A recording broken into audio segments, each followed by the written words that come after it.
Hi, my name is Raenice, and this is my Section 4 Book Club meeting prep for the book Staying Fat for Sarah Burns by Chris Crutcher.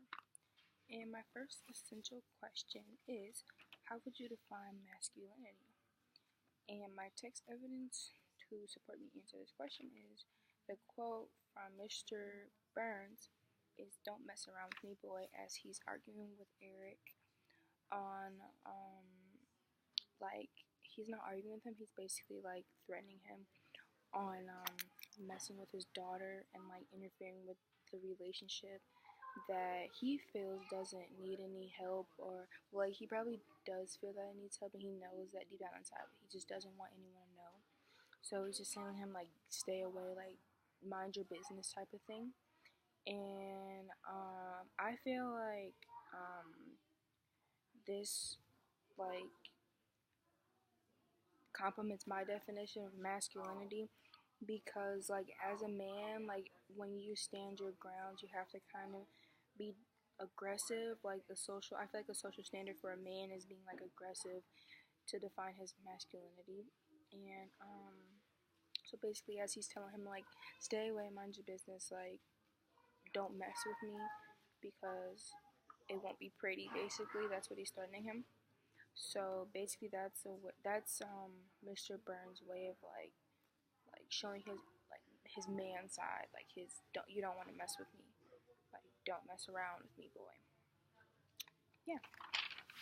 And my supporting question is, why did Mr. Burns only physically attack Eric? And I want to make something clear before I go to explain. I my intentions on this question was to get at why was it just Eric and nobody else. And my supporting text evidence was from page 244. Nobody's got a right to take a man's family. And basically, it's not just that quote specifically, but it's like the overall, like what's happening in this scene, in this part. And it's Eric and Mr. Burns, like um, Mr. Burns is actually attacking Eric right now, and he's like saying like he's about to stab him. He's like saying like you don't have the right to do this, like stay away. And I thought that that this was more on like an emotional level. I felt this was like very emotional for Mr. Burns. I feel like this was like a time for him to shine, like and like say like on a more emotional level, like you don't have a right to do this, like don't do this and stuff like that. And he's getting emotional with Eric because like he knows that Eric and Sarah are like really close. And I feel like the biggest way that, like the most effective way that Mr. Burns could like stop the situation was to explain to Eric like how he really feels. Not really explain to him, but like show that side, like he actually cares, so then it can stop happening. So like I feel like his main target was Eric, because like Eric had this special connection with Sarah, and like yeah. So that's all. But my book focus question is why did their love seem more deeper than the relationship towards the end?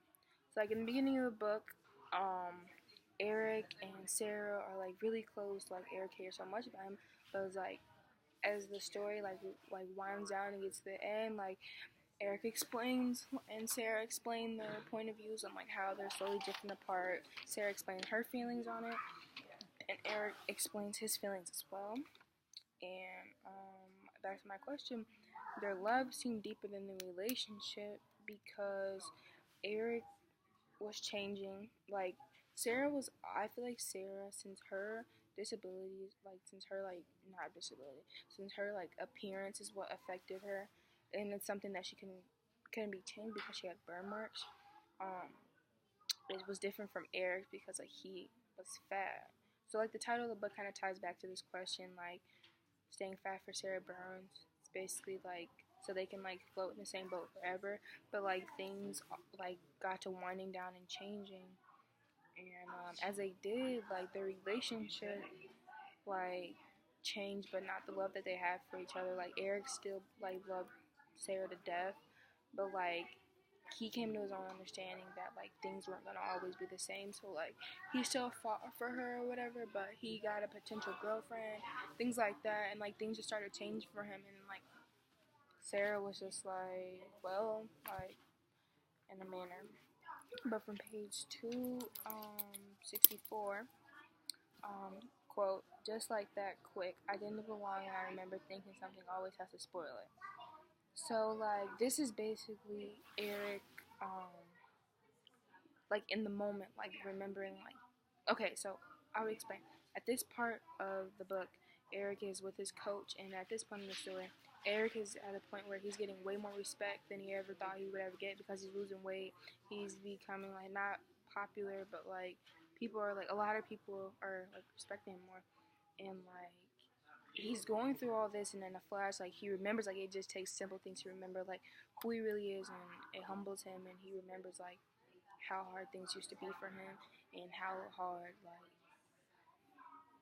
he just gets to thinking, like really humbling himself, and like just get into deep thought about like dang, like things are getting better, but they weren't always like this. And then like he just has flashbacks, like he's kind of like questioning himself, like questioning the change that's happening, questioning the positivity and stuff like that.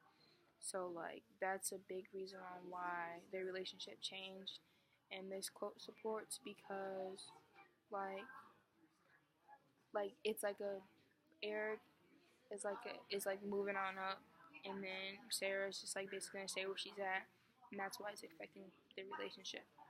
So the fourth, my connection question is was the end of the story for everyone to come together or separate?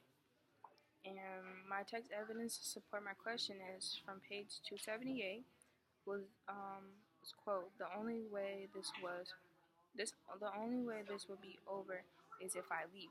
And this is a quote from Sarah Byrnes. And like at this point of the story, they're all trying to like get her dad like in trouble, get him incarcerated, and like stop all the problems so she doesn't have to deal with her dad anymore. And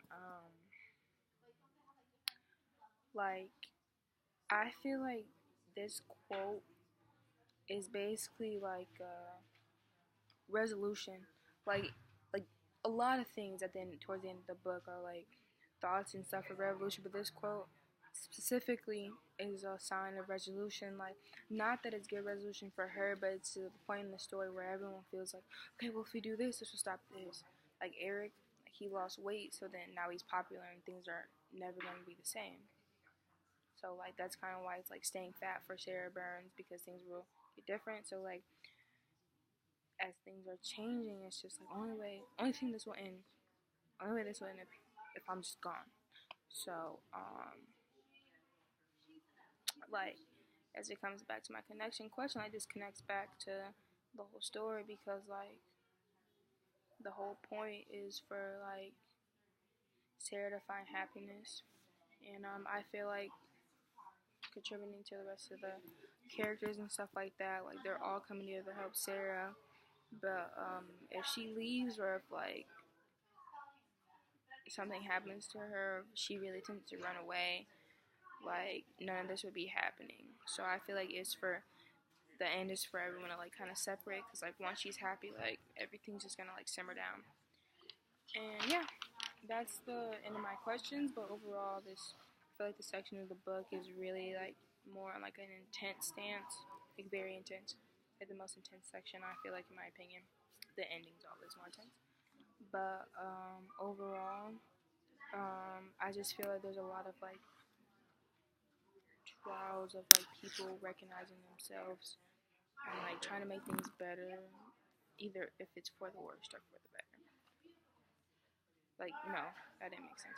Trying to like make things like work, whether it's good or bad. That's what I meant to say. But yeah, that's a wrap up for section 4. End of the story. Sarah gets adopted. Her dad goes to jail, and yeah, that's pretty much section 4 to wrap up what I covered, what I said.